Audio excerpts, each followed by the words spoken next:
बहुत सारे लोगों का ये क्वेश्चन आता है कि भाई हम वर्क परमिट बाय कर लेते हैं, वर्क परमिट हमें मिल रहा है, राइट, कोई हमें वर्क परमिट बेच रहा है। पहली बात तो ये, कोई अगर आपको वर्क परमिट बेच रहा है, अगर आपको कोई वर्क परमिट बेच रहा है, भाग जाइए, दूर भाग जाइए। कैनेडियन गवर्नमेंट के रूल्स के मुताबिक दैट्स प्योरली इलीगल।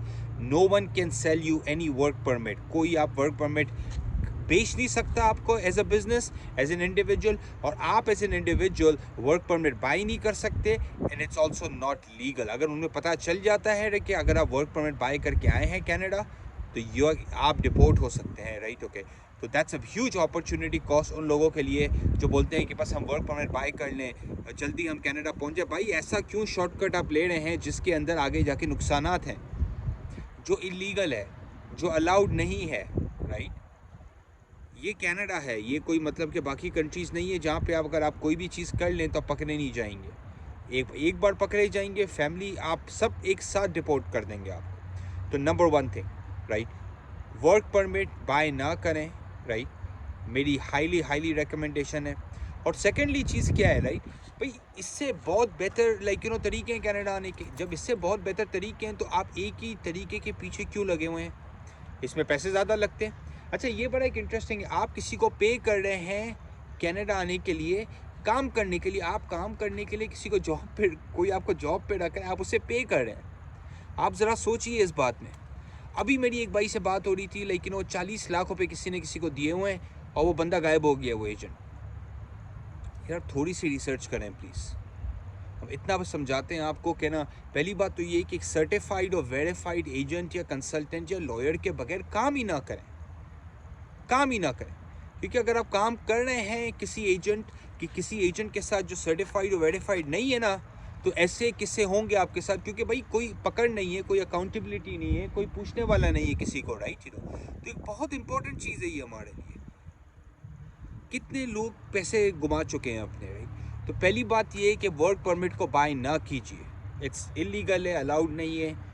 कर भी लेते हैं आप, पहुंच गए, पकड़े जाएंगे कल, फिर आपके लिए मसला है। और जब बाकी तरीके हैं, एज ए स्टूडेंट आप आ सकते हैं। अगर बाई करना है, पैसे ही लगाने ना, तो अपने आप की अपनी स्किल डेवलपमेंट में लगाए, एजुकेशन में लगाए, ताकि आप जब यहाँ पे आएँ 2 3 4 5 साल की एजुकेशन के बाद आपको पीआर भी मिल जाए, आपको अच्छी कैनेडियन जॉब मिल जाए या बिजनेस करें। देखिए अभी आपने कैनेडियन एजुकेशन सिस्टम के अंदर आपने सीखा है, राइट। तो स्टडी हो गई, बाकी बहुत सारी तरीके हैं, एक बहुत सारी स्ट्रीम्स है कनाडा आने की, 90 से 100 कुछ स्ट्रीम्स हैं, नॉर्थ 90 से 100 तरीके हैं। और एक और तरीका, राइट, लेकिन LMIA बाय कर लें, यहाँ विजिट वीज़ा पे आ जाएं, बस यहाँ पे हम रुक जाएं। भाई इस तरह काम नहीं होता। सही है, करते हैं लोग, सब कुछ कर भी पाते हैं, पर मैं आपको बता रहा हूँ 100 में से जो है ना, कोई 90% ये बंदा नहीं कर पाता। कुछ 5 से 10% होते हैं, कभी कभी दिस वर्क्स आउट, और वो भी लॉन्ग टर्म में इतना हार्ड हो जाता है। आप रेफ्यूजी क्लेम करते हैं, रेफ्यूजी भी कभी कभी प्रोसेस में बहुत सारे लोगों को डिनाइल हो जाती है। क्यों? क्योंकि शॉर्टकट लेते हैं। किसी ने बोला कि बस आप पहुंच जाओगे। जब आप शॉर्टकट्स लेते हैं लाइफ में, क्या होता है? You don't and up making good decisions in life. This is an important lesson, ये आप अपने लिए सीखें, राइट। शॉर्टकट लेंगे, गलत काम से जाएंगे, ग्रे एरिया यूज़ करेंगे, आगे जाके आप पोटेंशली अपने आप को ओपन कर रहे हैं रिस्क के लिए, डिपोर्ट होने के लिए, बाकी मसलों के लिए। तरीके से आइए, इट्स ओके, नहीं आ सकते, थोड़ा सा टाइम लगता है, तरीके से आइए, रश ना कीजिए, जल्दी ना करें। 4 महीने बाद आइए, कोई मसला नहीं है, 6 महीने बाद आइए, कोई मसला नहीं है, पर सुकून के साथ आइए, प्रॉपरली आइए, ताकि आपको पता हो कि यार यू नो व्हाट, हम और हमारे बच्चे सेफ़ हैं यहाँ पे, हमें कोई मसला नहीं है, कोई हमें कल डिपोर्ट नहीं कर देगा, हमारे लीगल मसले नहीं चल रहे। कितने लोग बेचारे गलत तरीके से आते हैं, उन्हें गलत मशवरे दिए जाते हैं, वहाँ पे आप यहाँ पे आके फिर एक्स्ट्रा लीगल पैसे दे रहे होते हैं, एक्स्ट्रा कंसल्टेंट को पैसे दे रहे होते हैं। ज़ाहिर सी बातें देने पड़ते हैं। क्यों?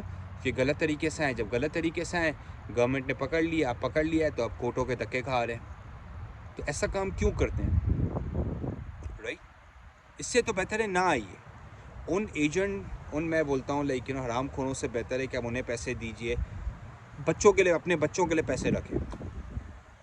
किसी ऐसे एजेंट के पास ना जाइए जो आपको 100% गारंटी करता है। क्या वो वीज़ा ऑफिसर है, क्या वो खुद गवर्नमेंट है, वो गारंटी कर रहा है?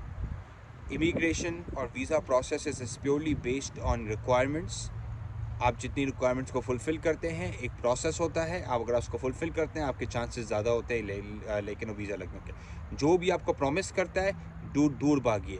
जो भी आपको LMIA बेच रहा है दूर भागिए। जो भी आपको बोलते हैं 100% पक्का काम हो जाएगा दूर भागिए। झूठ बोल रहा है वो आपसे। हम काम करते हैं, ये हमारा काम है, दिन रात का कोई गारंटी नहीं होती। कोई अगर मैं चाचे का भी बैठा है अगर वीज़ा ऑफिसर मेरा, तभी कोई गारंटी नहीं होती। तो उनके साथ शेयर कीजिए जो बेचारे लोगों को पैसे दे के, जिनके साथ लाइक लोग पैसे दे के भाग गए हैं, एजेंट है ना, पैसे खा गए, उनके साथ ये वीडियो शेयर कीजिए। मैंने बनाई उनके लिए कि भाई खुदा का वास्ता नहीं पैसे दे उन्हें, राइट, खुदा का वास्ता, this is not good for you. Okay, like कीजिए, शेयर कीजिए, सब्सक्राइब कीजिए। Thank you so much, right, take care.